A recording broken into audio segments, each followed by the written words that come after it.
The grand halls of the Qin mansion glowed with luxury, yet beneath the silken veils and golden lamps, danger stirred. Zhao Feng, wrapped in her colorful robes, sat perfectly still, a black cat curled in her arms.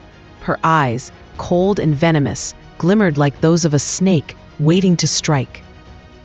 A delicate maid entered, bowing deeply. "Madam, the Lord has returned." "I see." Zhao Feng's voice was icy, her lips curving in disdain. Rising with deliberate grace, she strode out to meet her husband. But what awaited her in that hall would ignite a storm within the Qin family. Qin Yuanhong walked slowly into the chamber, his brows heavy with unspoken anger. "Qin Yuanhong," Zhao Feng snapped, her tone sharp as a whip. "What is wrong with you today? How dare you release that little beast, humiliating King Qi in front of so many people? Do you have any idea what you've done?" Her voice rang with fury, as if she were the one presiding over judgment. The Zhao family was a power in Wangdu, respected even among royals, so Zhao Feng spoke without fear, as though her husband himself were standing trial. But confrontation was only beginning to spark, and shadows deeper than pride would soon be revealed. Qin Yuanhong's frown darkened. "You question me? I should be asking you. What have you been scheming all day in this mansion?" "What could I be doing?" Zhao Feng retorted bitterly. "I only want that woman, Qin Yeqi, out of this house. And that little beast she bore. He dares to linger here, eyeing our family's property. Yet you protect him? Don't tell me you still care for that so-called sister. The Qin family has always been rotten with secrets." "Enough of your nonsense."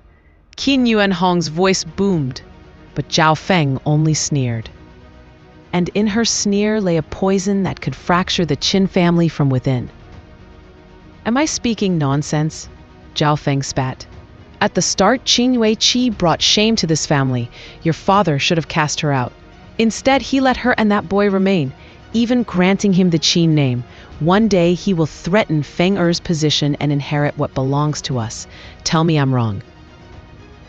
Her laughter dripped with cruelty. Qin Yuanhong's face turned ashen, his gaze like steel. "You know well my father still respects his three sisters, yet you dare invite Lord Qi into this?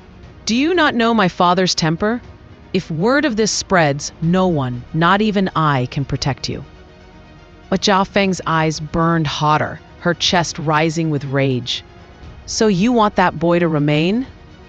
What followed revealed a secret plan, one that could decide Qin Chen's fate forever. "That is why I told you to wait," Qin Yuanhong said coldly. His sneer carried the weight of calculation. "Qin Chen has yet to awaken his blood. At this year's Academy entrance exam, he will surely fail. Once Tianxing Academy expels him, I will have every reason to drive him from the Qin family. Even father cannot object then. But your impatience ruins everything.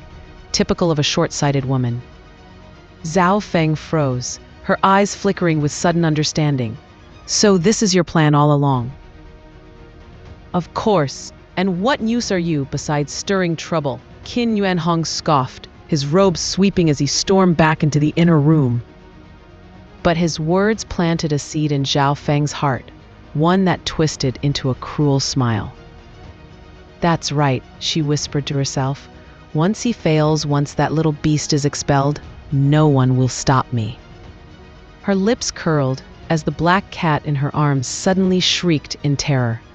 It leapt to the floor, trembling, its fur bristling like needles. A tuft of its black hair dangled between Zhao Feng's pale fingers. She had pulled it out without even realizing. The room fell into an eerie silence, broken only by the cat's frightened cries. A chill clung to the walls, as though something unseen had brushed past. But far away, in another chamber of the Qin mansion, the true storm was already brewing. There sat Qin Chen, alone in the cold stillness, his brow furrowed in thought. 300 years of blood and betrayal weighed on his soul. He had returned with memories that burned like fire. revenge against Shangguan Xie and Feng Xiaoyu, vengeance for the mother who had suffered so much. His path was clear. He must rise again and become strong enough to shake the very heavens. The first step was to awaken his blood. Yet destiny is cruel, and Qin Chen was already 15. His blood had not awakened. If he reached 16 without it, the best years would pass him by, his future dim. But Qin Chen was no ordinary youth. In his past life, he was a grand master of bloodlines, one who had touched heights few could even dream of. And with that knowledge, he would defy fate itself. Sitting cross-legged, he whispered to himself, "In the land of Tianwu, every person carries blood. If it cannot awaken, there are only two reasons. The bloodline is too thin, or the body is flawed." His eyes flashed with calm determination. "No matter which it is, I have my ways. Now, let me see what this body's true foundation is." As he probed inward, the truth became clear. This body, his new vessel, had once been talented, admitted into Tianxing Academy, breaking through 7 meridians to reach the human level. But something was wrong.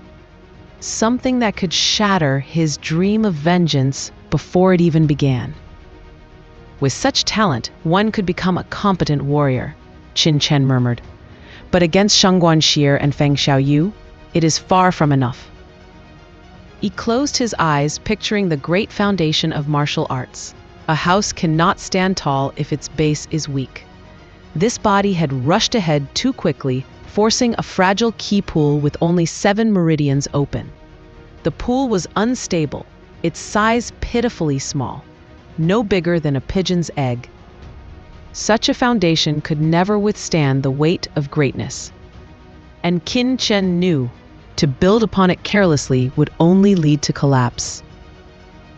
Among true prodigies, no one would dare condense their qi pool with only 7 meridians. The truly gifted waited until 8, 9, or even 10 were open. The most heaven-defying opened 11. Qin Chen remembered well. Both Feng Xiaoyu and Shangguan Xie had awakened with 11 meridians blazing like stars. If he wished to defeat them, he must rise above them. But with this body, this fragile pool, that path seemed like a broken dream. And yet, Qin Chen carried something others did not, the 9-star divine technique. This technique, found in the forbidden land of his past life, was the strongest art he had ever obtained. It carried whispers of legends beyond the 9 heavens emperor, a realm of martial gods capable of tearing through the void itself to reach a higher heaven. In the history of the Tianwu continent, no one had ever reached that realm. Some even doubted its existence. But Qin Chen had seen enough to know the truth. He had once stepped into the forbidden land. He had once glimpsed the power that lay beyond. And in this life, he would seize it again. What awaited him now was not only blood awakening, but the first step on a path that could shake the very heavens.